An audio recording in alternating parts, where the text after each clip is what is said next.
셰프진 레시피.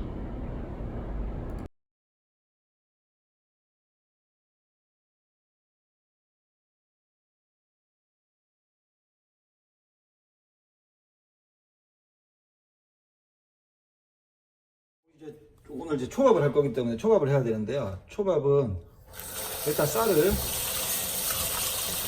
깨끗이 씻어요.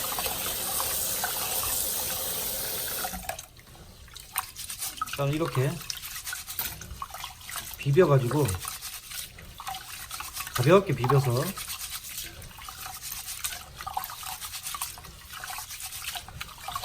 쌀뜨물이 깨끗이 빠지게끔 한 3-4번 정도 물을 헹궈주고요.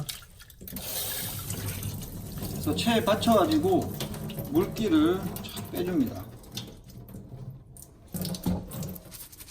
물기를 빼준 다음에 다시 담고 이제 쌀을 불리기 위해서 이제 물을 붓는데, 쌀을 불리는 방법이 여러 가지가 있어요. 뭐 야채물에 불리기도 하고 숯을 넣기도 하고 뭐 여러 가지 방법이 있는데, 저는 그냥 아주 심플한 방법을 쓰고 어차피 양념에 나중에 이제 그 초밥 초에 배합을 할 거기 때문에 밥은 그냥 정수물에 그 다시마만 넣고 밥을 최소 1시간, 그러니까 저는 보통 한 3시간 정도 불리는데 뭐 최소 1시간을 불려서 하시면 좋고요. 물의 양은 쌀 1에 물 0.9로 맞추시면 돼요. 쌀 1에 물 0.9, 그리고 다시마 넣으시고요. 근데 이게 쌀마다 품종마다 이게 그 보관한 시기에 따라서 묵은 쌀하고 또 이제 햅쌀도 있고 그 쌀이 물을 먹는 양이 다 다르기 때문에 물량은 어떻게 레시피화 할 수 없거든요. 대략적으로 이제 1대 0.9 정도로 하는데 물량은 조절을 하셔야 되고요. 그리고 이제 그 밥이 배합초를 이제 밥이 되고 나서 배합초를 다시 섞어야 되기 때문에 밥이 질어져 버리면 안 돼요. 이 쌀은 자기가 먹을 수 있는 수분의 양을 정해놓고 먹기 때문에 이미 100%의 수분을 다 먹고 나면 그 뒤에는 배합초를 먹지 않기 때문에 배합초를 먹을 정도의 한 10% 정도의 수분이 없게끔 밥을 해야 되거든요. 그러니까 일반적으로 우리가 얘기하면 이제 조금 되게 한다고 하죠. 밥을 조금 되게 하셔야 되고, 그래서 이제 배합초를 넣어가지고 이제 그 밥이 이제 배합초를 먹게끔 해야 되고, 만일에 그냥 일반 쌀로 하셔가지고 밥이 너무 된 게 싫으시면은 쌀에다가 찹쌀을 10% 정도 섞으시면 밥이 전체적으로 그 골고루 맛있게 되니까 이게 너무 되지지도 않고 해서 찹쌀을 섞어 쓰는 방법도 있고요. 일단 이제 다시마를 이렇게 넣어서 쌀을 불려 놓고 밥을 하겠습니다. 밥이 다 됐으면 다시마를 걷어내고요. 이제 밥을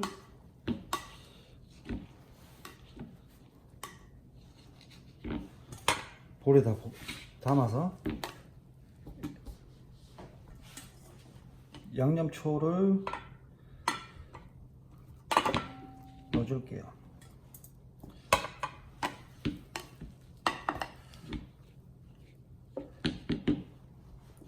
보통 이제 그 나무통으로 된 거 쓰시는 거 좋고요. 지금 저희 집에 나무통이 없어가지고 저 볼에 하고 있는데, 밥이 뜨거울 때 바로 비비셔야 되고, 밥 하자마자 바로 비비셔야 되고, 나무통에다가 그 나무 식김통 있죠, 한길이라고 하는 나무 식김통에다가 하시면 되고, 그리고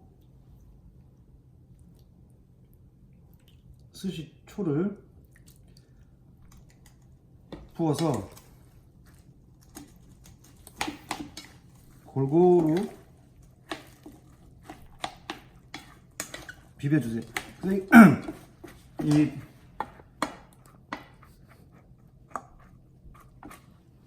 일본말로 이제 킬이라고 하는데, 이게 이제 키루가 이제 썰다 나는 거잖아요. 이것도 이제 주걱으로 밥을 이렇게 썰어서 밥알이 하나씩 뭉치지 않게끔 이렇게 골고루 밥을 이렇게 킬이 해야 되고요. 썰어야 되고요. 그래서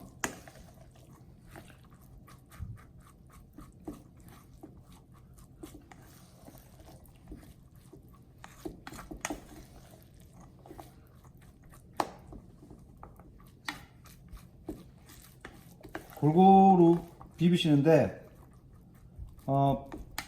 이 샤리스, 그러니까 스시초의 양은 이제 제 스시초 같은 경우는 레시피로 이제 제가 나중에 이제 따로 말씀을 드리겠지만 밥 1kg에 이 밥 한 거에 쌀 아니고요, 밥이요. 밥 1kg에 이 스시초 150ml 넣거든요. 네. 그리고 그 스시초 레시피는 제가 따로 다음 시간에 스시초를 만드는 방법을 대해서 다시 한번 알려드리고, 그 밥 1kg에 일단 150ml를 넣어서 밥을 비볐다는 거 말씀드리고요. 그리고 나무통에다가 비벼가지고 식김통에 비벼서 밥을 넓게 펴서 밥을 식혀놔야 되거든요.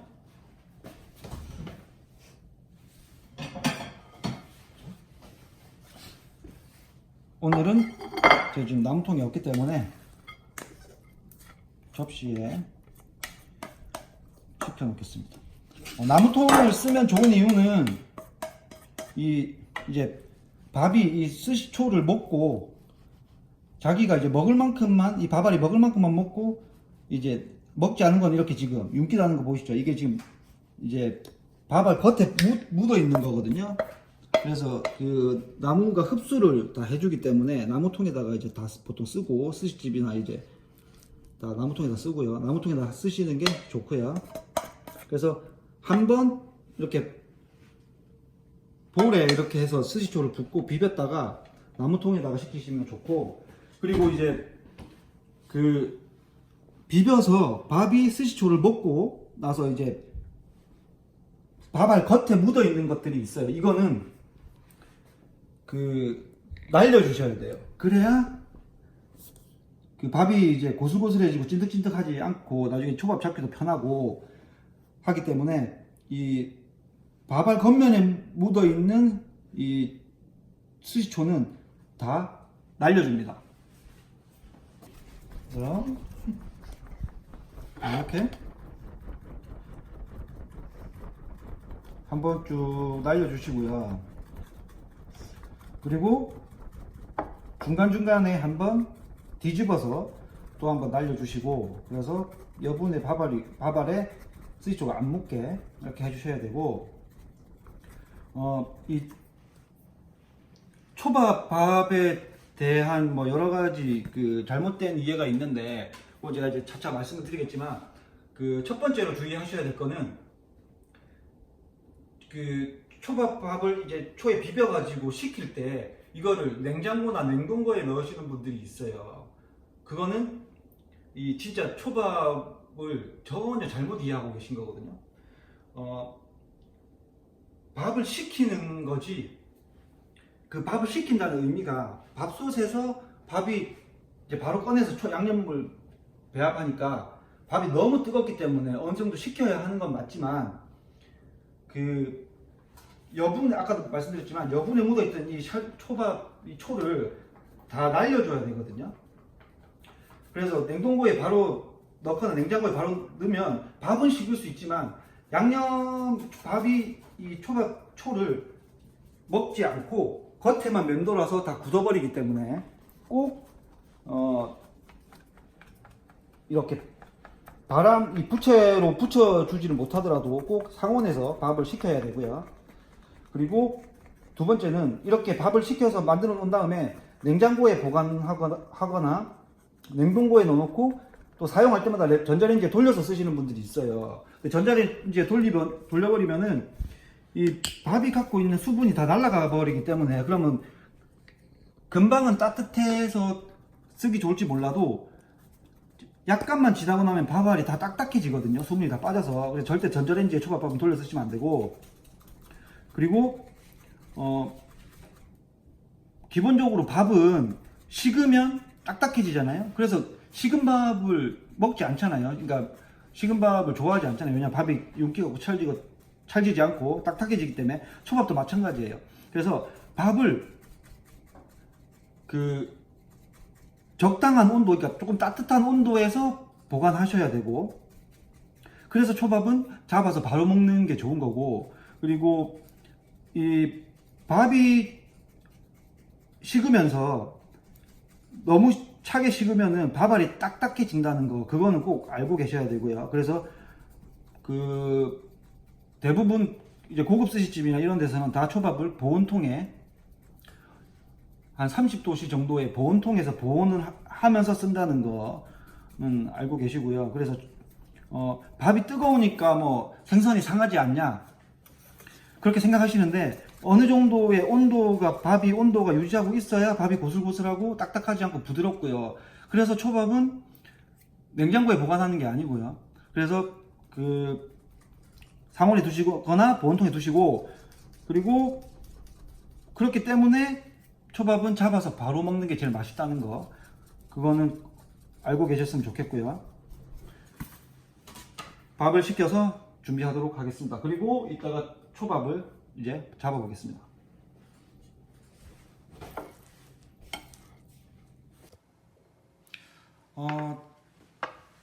도미를 조금 냉장고에 넣어서 이제 숙성을 해놨고요. 이 도미를 오늘은 초밥 밥을 오늘은 초밥밥을 한 김에 도미는 사시미 동을 하겠습니다. 사시미 덮밥을 도미를 썰어가지고 사시미 덮밥을 하겠습니다. 지난번에 이제 광어한 거랑 마찬가지로 도미를 썰고요. 나중에 이게 밥 위에 쭉 돌려서 담을 거기 때문에 도미도 똑같이 우스쭈꾸리로 길게 접어가지고 담겠습니다.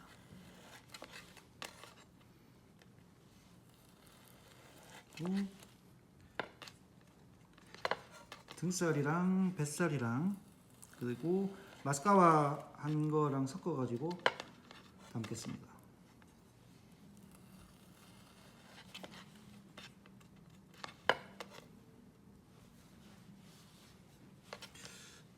여덟 피스 주고요.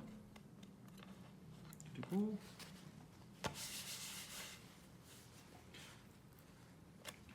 뱃살은 따로 뱃살만 해서 칼집을 넣어준 다음에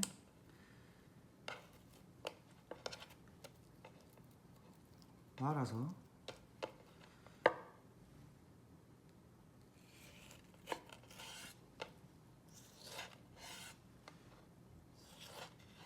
네 점 준비하고요.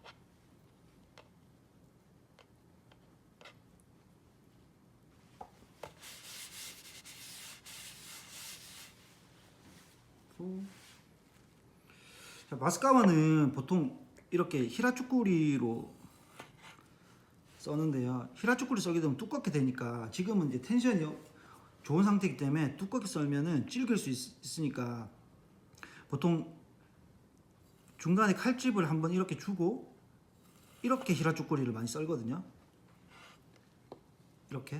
이렇게 바로 한 점을 썰면은 너무 두꺼워서 질기기 때문에 칼집을 중간에 한번 이렇게 줘서 히라쭈꾸리를 썼는데요. 이 마스카와 한 부분이 아래쪽으로 가게 되면 사시미 썰면서 이제 이 껍데기가 짓누러질 수 있기 때문에 이렇게 써시는 게 좋은데, 이렇게 써실 때는 이 등 쪽이 짓누르지 않게, 우스쭈꾸리 썰 때는 등 쪽이 짓누르지 않게 썰어 주시고요. 그래서 한 점 더 주겠습니다.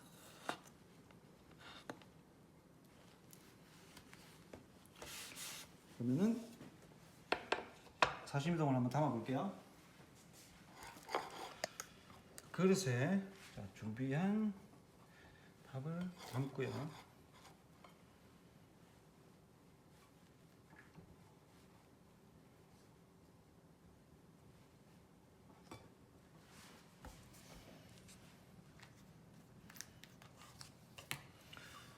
지난번처럼 같이 이제 돌려서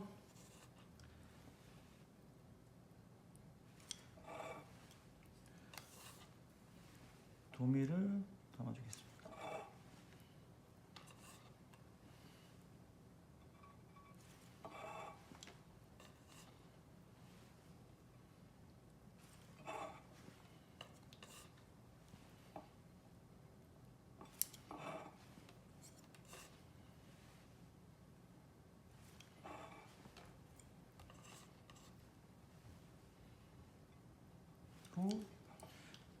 옆쪽으로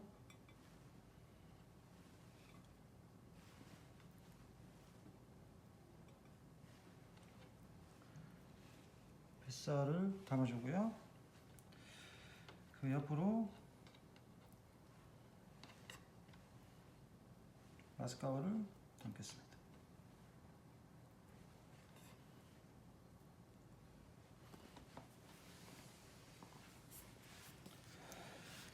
그리고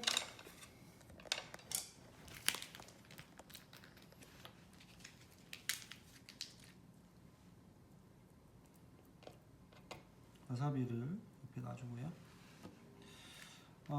오늘 이 사시미동 그 곁들이는 어떤 아시라이는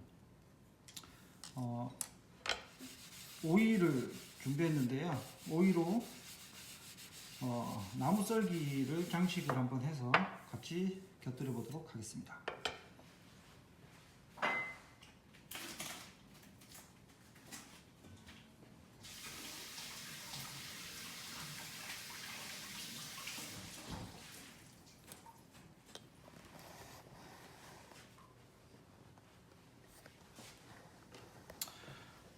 자, 오이는 이쪽 끝부분 있죠?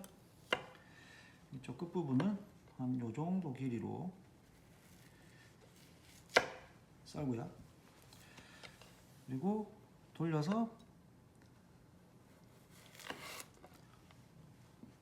요 정도를 맞춥니다. 그리고 나서 끝을 깔끔하게 잘라내고요. 그리고 자, 여기서 먼저 장칼집을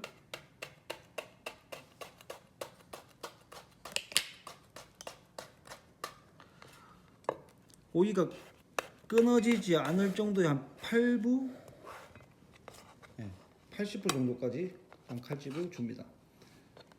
자, 그 다음에 이 끝부분 칼을 뒤쪽으로 해서 끝부분을 요만큼을 날려주고요. 자, 칼 뒤로 한 번에 당깁니다. 오이가 끊어지지 않게끔 이쪽은 당기고요. 요만큼은 또 반대로 밀어줍니다.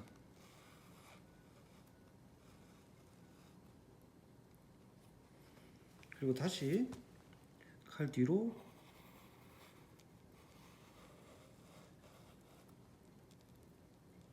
당기고요. 그리고 다시 그만큼 밀어서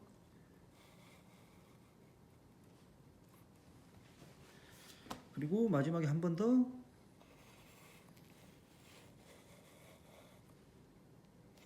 당겨줍니다. 그래서 이렇게 이렇게 해서 곁들인 재료는 이제